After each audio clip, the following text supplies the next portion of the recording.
नमस्कार, आवाज समाचार में आपका स्वागत है। मैं हूं मनोज श्रीवास्तव। खबरों की शुरुआत करते हैं हेडलाइंस के साथ। जियो सिनेमा पर आईपीएल सुपरहिट, डिजिटल व्यूअरशिप में जोरदार उछाल। सीएसके बनाम आरआर मैच में 2 करोड़ 30 लाख का रिकॉर्ड व्यूअरशिप। पहले हफ्ते में भी टूटा व्यूअरशिप का रिकॉर्ड, लेकिन टीवी पर दर्शक घटे। टीसीएस की तरह ही इन्फोसिस ने भी किया निराश, मार्जिन, रेवेन्यू और नेट प्रॉफिट अनुमान से खराब। FY24 के लिए रेवेन्यू ग्रोथ गाइडेंस भी घटाई। वीकली एक्सपायरी के दिन बाजार में आखिरी घंटे में रिकवरी। सेंसेक्स निफ्टी लगातार 9वें दिन बढ़त पर बंद। बैंकिंग शेयरों में अच्छी खरीदारी। आईटी इंडेक्स 2% से ज्यादा फिसल कर बंद। अतीक अहमद का बेटा और उमेश पाल हत्याकांड का आरोपी असद अहमद एनकाउंटर में ढेर। शूटर गुलाम भी मारा गया। उमेश पाल के परिवार ने कहा इंसाफ मिला। सीएम योगी, डिप्टी सीएम मौर्य ने एसटीएफ को दी शाबाशी।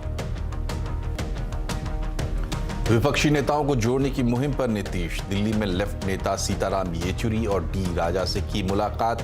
इधर अमित शाह से मिले जीतन राम मांझी। कोरोना के नए मामलों की डराने वाली रफ्तार। 24 घंटे में 10,000 से ज्यादा मरीज। दिल्ली में 1150 केस। एम्स में मास्क पहनना अनिवार्य। बेमौसम बारिश के बाद भीषण गर्मी की मार। अगले 5 दिन तक रहेगा हीट वेव का प्रहार। दिल्ली, पश्चिम बंगाल, ओडिशा, मध्य प्रदेश में स्कूल बंद। नए तेवर और कलेवर में लैम्बोर्गिनी की नई उरूस एस लॉन्च। एक्स शोरूम कीमत 4 करोड़ 18 लाख रुपए से शुरू। 305 किलोमीटर प्रति घंटा की रफ्तार।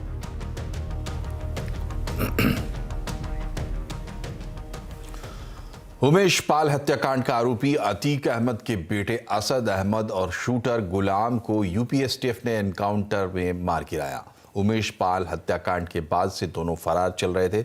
उत्तर प्रदेश के झांसी शहर में हुई मुठभेड़ में इस एनकाउंटर को अंजाम दिया गया। दोनों के पास विदेशी हथियार भी बरामद किए गए हैं। इन दोनों पर फरारी के बाद से 5-5 लाख का इनाम रखा गया था। आज काफ़ी मेहनत के बाद एसटीएफ की टीम ने फाइनली इनको ट्रैक डाउन करने में इनको सफलता प्राप्त हुई। हमें पहले से जानकारी थी कि इनके पास सोफिस्टिकेटेड वेपन्स हैं, तो एसटीएफ टीम पूरी तैयारी के साथ थी।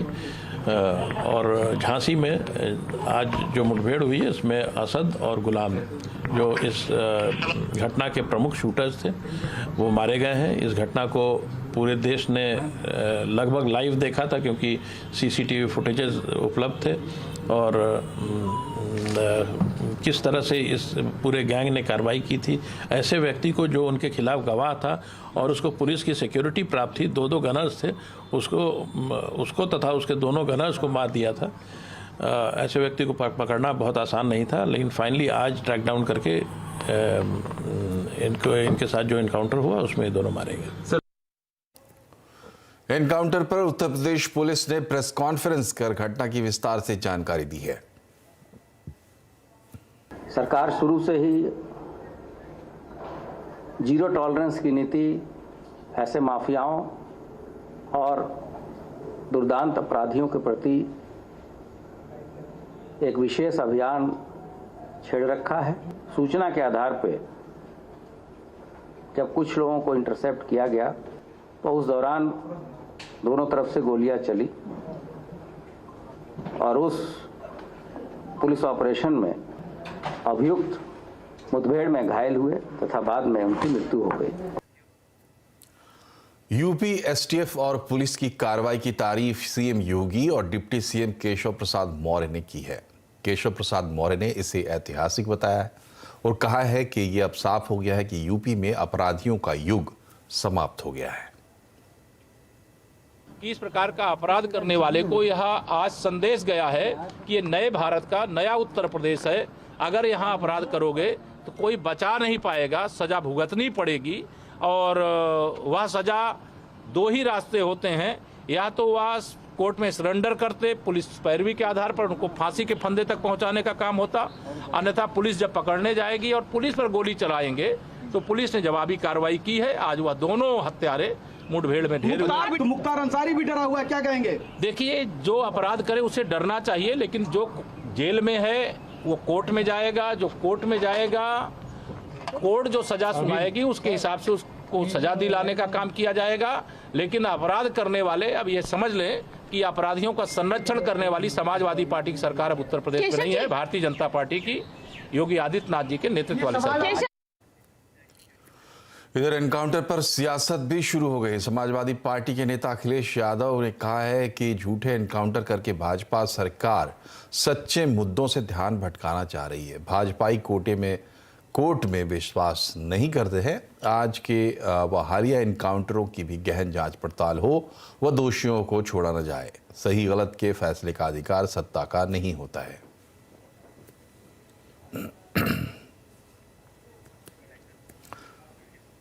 वहीं इस मुठभेड़ को AIMIM चीफ असदुद्दीन ओवैसी ने संविधान और कानून का एनकाउंटर बताया है।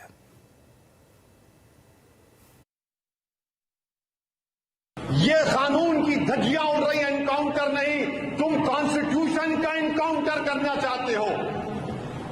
तुम रूल ऑफ लॉ को कमजोर करना चाहते हो। फिर कोर्ट किस लिए है, अदालत किस लिए है, CRPC IPC किस लिए है, जजेस किस लिए है, पब्लिक प्रोसिक्यूटर किस लिए है? अगर तुम फैसला करोगे कि गोली से इंसाफ करेंगे तो फिर बंद कर दो अदालतों को। जजेस क्या काम करेंगे फिर?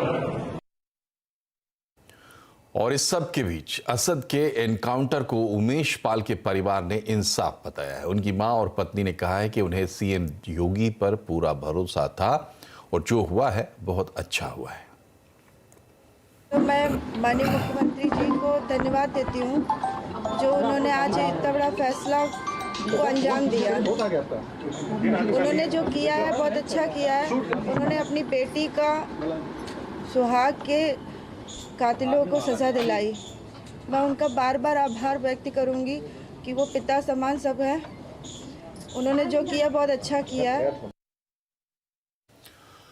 और माफिया अतीक अहमद के लिए आज का दिन बेहद मुश्किल भरा रहा। एक तरफ UP STF ने उसके बेटे असद अहमद को एनकाउंटर में ढेर कर दिया, दूसरी तरफ कोर्ट ने अतीक की 4 दिनों की रिमांड भी मंजूर कर दी। पुलिस ने कोर्ट से पूछताछ के लिए 4 दिन की रिमांड मांगी थी, इसे कोर्ट ने मंजूर कर लिया। बताया जा रहा है कि पेशी के दौरान बेटे के एनकाउंटर की बात सुनकर अतीक अहमद कोर्ट में ही बेहोश हो गया। वहीं बेटे के एनकाउंटर पर अतीक ने कहा है कि सब मेरी वजह से हुआ है। इधर दिल्ली दौरे पर नीतीश कुमार का सियासी मुलाकातों का दौर जारी है। आज नीतीश ने वाम दलों के नेताओं के साथ मुलाकात की। CPI के महासचिव D राजा और CPM के महासचिव सीताराम येचुरी के साथ उनसे आज उनकी मुलाकात हुई। मुलाकात के बाद राजा ने कहा कि नीतीश कुमार धर्मनिरपेक्ष दलों को साथ लाने की कोशिश कर रहे हैं और वो उसका समर्थन करते हैं। उन्होंने कहा कि लक्ष्य 2024 के चुनाव में BJP को हटाने का है। वहीं सीताराम येचुरी ने कहा कि देश के लोकतंत्र और संविधान को बचाने के लिए 2024 में BJP को हराना है। हमारी पार्टी और वामपंथियों की रुझान हर समय रही है कि जितने धर्मनिरपेक्ष ताकतें हैं, जनवादी पार्टियां हैं, सबको इकट्ठा होने की जरूरत है। आज अपने देश को, संविधान को और जनतंत्र को बचाना है और इसके लिए BJP और इस सरकार को हराने की जरूरत है 2024 के चुनाव में। ये हमारी रुझान हर समय रही थी। बाकी पार्टियों से बातचीत भी हो रही है और ये प्रोसेस अब जो है एक मोमेंटम पकड़ चुका है और वो आगे बढ़ेगा। इधर बिहार के पूर्व मुख्यमंत्री और हिंदुस्तानी आवाम मोर्चा के प्रमुख जीतन राम मांझी ने आज गृह मंत्री अमित शाह से मुलाकात की। अमित शाह से मुलाकात के बाद जीतन राम मांझी ने नीतीश कुमार की तारीफ की। जब मांझी से नीतीश के दिल्ली दौरे को लेकर सवाल किया गया तो उन्होंने कहा कि ये उनका मिशन है, वे अलग मिशन पर है और अच्छी बात कर रहे हैं, ये अच्छे लोगों से अच्छी मुलाकात कर रहे हैं। आपको बता दें कि मांझी की पार्टी नीतीश कुमार की महागठबंधन सरकार में शामिल है और शाह से मुलाकात से पहले उन्होंने कहा था कि उनकी ये मुलाकात गैर राजनीतिक होगी। वो सवाल ही नहीं उठता है। देखिए, राजनीति में ऐसा बहुत कम होता है जब किसी के साथ रहने के लिए कसम खाई जाती है, और हमने कसम खा लिया है कि नीतीश कुमार के साथ हम रहेंगे जहां वो रहेंगे। तो आज वो जहां हैं उनके साथ हम हैं। और जहां तक प्रधानमंत्री का सवाल है, नीतीश कुमार में सारा गुण है प्रधानमंत्री होने का, और वो बहुत ईमानदार प्रयास कर रहे हैं। टीसीएस की तरह इन्फोसिस ने चौथी तिमाही के नतीजों में निराश किया है। रिजल्ट अनुमान से कमजोर रहे। नेट प्रॉफिट, मार्जिन, रेवेन्यू उम्मीद के मुताबिक नहीं रहे।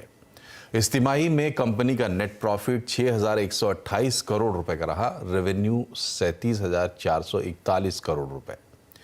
एबिट यानी earning before interest and tax 7,877 crore रुपए का रहा। मार्जिन 21% का रहा। वहीं कंपनी ने FY24 के लिए रेवेन्यू ग्रोथ गाइडेंस भी घटा दी है। During the quarter, we saw some ramp downs which were unplanned, and these were across different sectors.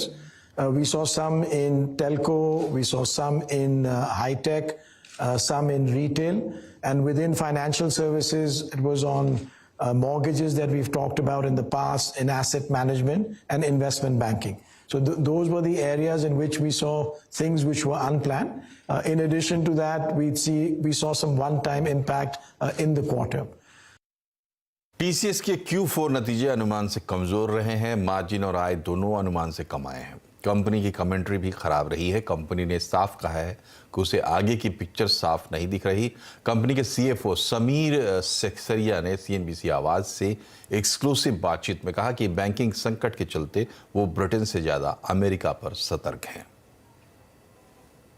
Between UK and Europe, जो extreme cautiousness था, started changing over the period in the last 1 year towards the better. जबकि US का जो हिसाब है, we were expecting short-term cautiousness होगी and things will improve. What turned out is, given the banking crisis and what led to the financial volatility, things did not improve and went to the worst, and that is what has been impacting. Coming to our margins part, given what we saw at the beginning of the quarter, we planned that we could deliver at 25%, and what came out I think is reasonably well given the situation, because अगर हम देखें what we planned was with a growth what we were seeing at that point of time. बात करते हैं बाजार की। Weekly expiry के दिन बाजार में आखिरी घंटे में रिकवरी देखने को मिली। सेंसेक्स निफ्टी लगातार 90 दिन बढ़त पर बंद हुए। सेंसेक्स 38 अंक चढ़कर 60,431 पर बंद हुआ। वहीं निफ्टी 16 अंक चढ़कर 17,828 पर। आज टीसीएस के नतीजों के बाद आईटी इंडेक्स 2% से ज्यादा फिसल कर बंद हुआ है। डायमेंशंस कंसल्टिंग के CEO अजय श्रीवास्तव का कहना है कि इस साल मॉनसून पर खास फर्क नहीं पड़ेगा। साथ ही सरकार का फोकस ग्रामीण इकोनॉमी पर है, इसलिए इस साल एग्रीकल्चर शेयरों में अच्छी खरीदारी हो सकती है। एग्री स्टॉक्स के अंदर में हमारे हिसाब से अच्छी बाइंग बन सकती है, बिकॉज ये स्टॉक काफी करेक्ट हो चुके हैं। इनकी ट्रेजेक्ट्री अच्छी है। गवर्नमेंट की फोकस है एग्रीकल्चर के ऊपर में। उस हिसाब को देखते हुए डिमांड वाइज तो मुझे प्रॉब्लम नजर नहीं आती। ये कंपनियां जो हैं, जो साइंस पे एग्रीटेक कंपनीज हैं, इस पे हमारा काफी कॉन्फिडेंस है कि अगले 12 से 24 महीने के अंदर में ये अच्छा रिटर्न देंगी, बिकॉज इलेक्शन ईयर के अंदर में जो परचेजिंग पावर रूरल इंडिया में अनलीश करेंगे, चाहे इलेक्शनरिंग के लिए करेंगे, चाहे पब्लिसिटी के लिए करेंगे, चाहे गवर्नमेंट की स्कीम आएंगी, इनको डायरेक्ट बेनिफिट होगा एग्री प्रोडक्ट्स को। उस हिसाब को देखते हुए कई एमएनसी कंपनी अच्छी है एग्री सेक्टर में, तो एक आध इंडियन कंपनी अच्छी है, खासकर एग्री एक्सपोर्ट्स में अच्छी कंपनियां हैं। उसको देखते हुए इस सेक्टर पे आई थिंक हमको अबव मार्केट रिटर्न मिलने की बहुत उम्मीद है, और इसलिए काफी सारा हमारा इन्वेस्टमेंट उस तरीके से जा रहा है। क्या बाजार में ग्लोबल आशंकाओं के बीच आशाएं जन्म ले रही हैं? क्या अब धीरे धीरे खरीदारी की जा सकती है? आज आवाज अड्डा में इसी पर होगी बड़ी चर्चा शाम 7:57 पर।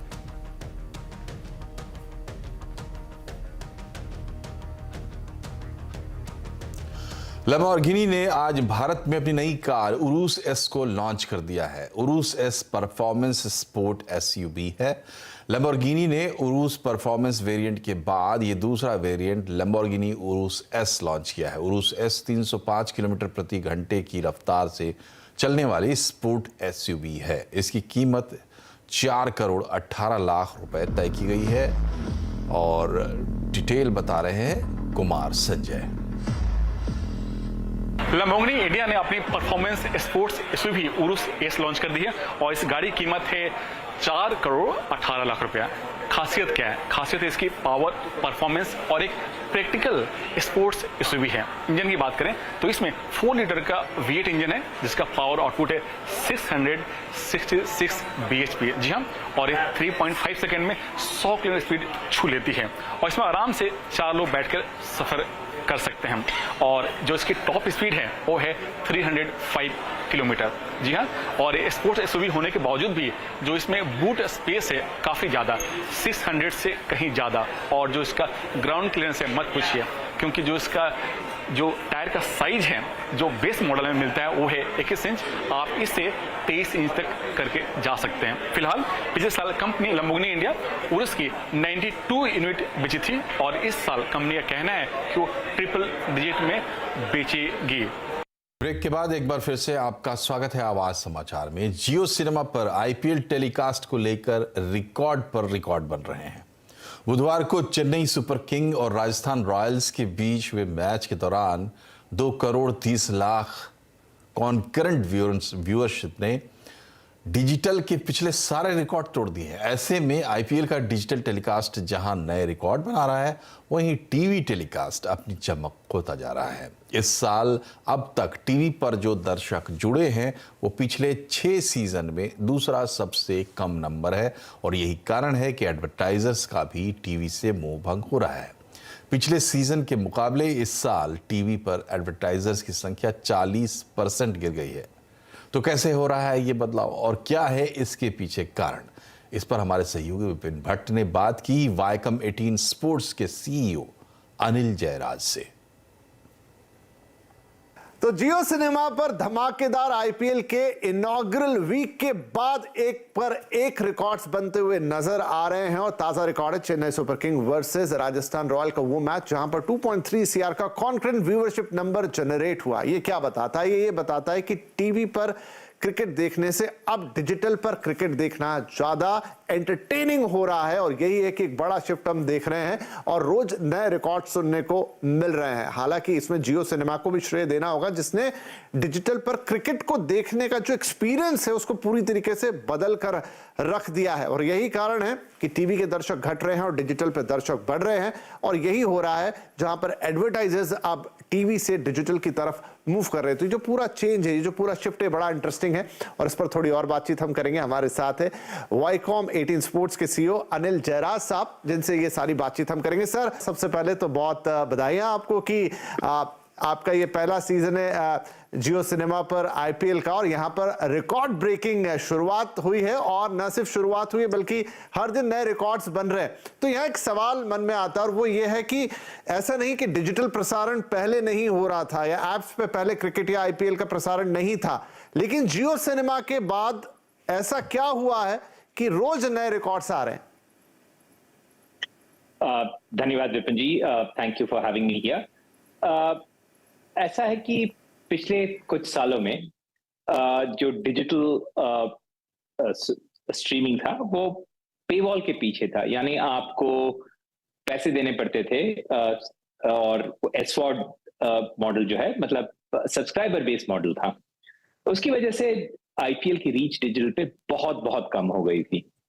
तो इस साल हमने ये सोचा कि हमें आईपीएल जितने हिंदुस्तानियों को देखना है उन सब को हम ऑफर करेंगे। तो इसीलिए हमने ऐसा किया कि हमने पहले तो ये बोल दिया कि चाहे आप किसी भी मोबाइल ऑपरेटर के थ्रू अपना स्ट्रीमिंग देखना चाहें, चाहे वो जियो हो, एयरटेल हो, बी हो, किसी भी मोबाइल ऑपरेटर पर आप बिल्कुल फ्री देख सकते हैं। दूसरी चीज हमने ये की कि हिंदुस्तान में जितने लैंग्वेजेस हैं, at least majority of the languages को हमने ये कोशिश की कि हम पहुंच जाएं उनके घर तक।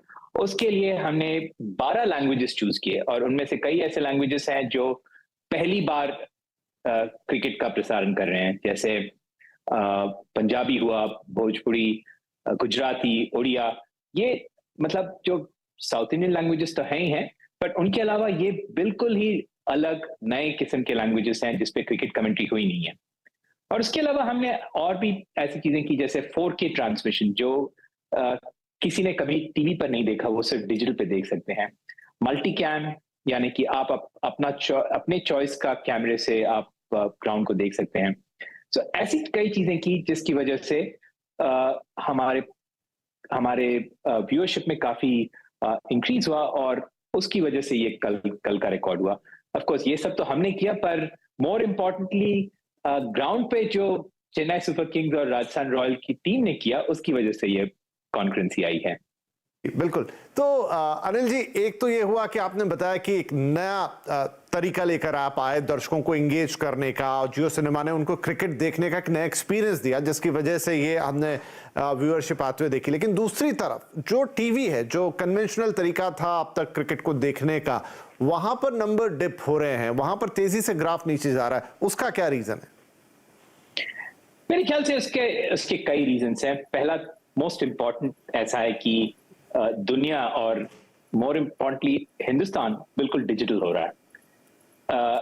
हमारे यहाँ जितने डिजिटल कंज्यूमर्स हैं वो शायद ही किसी और देश में हैं।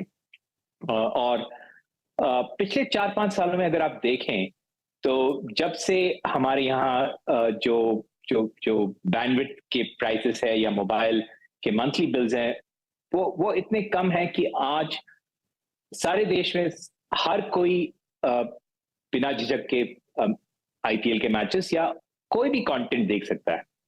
इसकी वजह से डिजिटल काफी बढ़ गया है, जबकि टेलीविजन में लोगों को पैसे देने पड़ते हैं। हर महीने आपको 400-500 रुपए दे के आप कुछ चैनल्स देख सकते हैं। तो ये बहुत बड़ी बात है। सेकंड ऐसा है कि डिजिटल जो है वो आप कहीं भी देख सकते हैं, ऐसा नहीं है कि आपको घर में बैठ के देखना हो। और तीसरी बड़ी बात यह है कि आपके टाइम पर और आप जो पसंद करते हो उसके बेसिस पे आपका प्लान चूज कर सकते हो कि आपको ये देखना है, आपको ये नहीं देखना है। और इस वजह से डिजिटल काफी बड़ा है। और ये सिर्फ हमारी बात नहीं है, अगर आप डिजिटल कंपनीज देखें हिंदुस्तान में या किसी भी और देश में, आप देखेंगे कि टीवी बिल्कुल ही गिर रहा है और टीवी का व्यूअरशिप जो है वो अब काफी कम है। राइट। तो अनिल जी, यहाँ पर तो अभी जस्ट सीजन की शुरुआत हुई है, सिर्फ 2 हफ्ते का खेल हुआ और पूरा सीजन बाकी है, बड़े मैचेस बाकी हैं, क्वालिफायर्स बाकी हैं, देन फाइनल। क्या उम्मीद कर रहे हैं? क्या यहाँ से हर रोज नए रिकॉर्ड्स बनेंगे? और कोई रिकॉर्ड है आपके जहन में, कोई नंबर है? देखिए 2.3 करोड़ कॉन्करेंट व्यूअरशिप का नंबर तो आ गया, व्यूज का नंबर आ गया, आगे कोई बड़ा टारगेट लेकर चल रहे हैं? देखिए 2.3 करोड़ का जो नंबर है वो ऑलरेडी आईपीएल के लिए रिकॉर्ड है। पिछला रिकॉर्ड जो था वो 1.86 करोड़ था, तो उसके कंपैरिजन में ये तो काफी बड़ा है। हमारा नेक्स्ट टारगेट जो है वो है वर्ल्ड रिकॉर्ड जो है 2.54 करोड़ का, और वो ही हमारी उम्मीद तो ये है कि अगले कुछ गेम्स में वो रिकॉर्ड भी टूट जाएगा। और फिर फाइनल की बात करें तो देखें क्या होता है इसमें। चलिए, बहुत शुभकामनाएं हैं अनिल जी आपको, और आई होप कि दर्शक यहाँ से आईपीएल को और एंजॉय करेंगे और जिस रिकॉर्ड की आप उम्मीद कर रहे हैं वो भी शायद टूटता हुआ नजर आए हमको, और दर्शकों को एक नया अनुभव ऑल टुगेदर क्रिकेट देखने का अलग तरीके से, और आई थिंक वो इसे एंजॉय कर रहे हैं, इसीलिए नए रिकॉर्ड डिजिटल पे बनते हुए नजर आ रहे हैं। बहुत शुक्रिया अनिल जयराज जी हमसे बातचीत करने के लिए। थैंक यू, धन्यवाद, थैंक यू। और इसी के साथ बुलेटिन में फिलहाल इतना ही, लेकिन जुड़े रहिए CNBC आवाज से। ताजा खबरों के अपडेट के लिए ट्विटर, फेसबुक और यूट्यूब के जरिए। नमस्कार।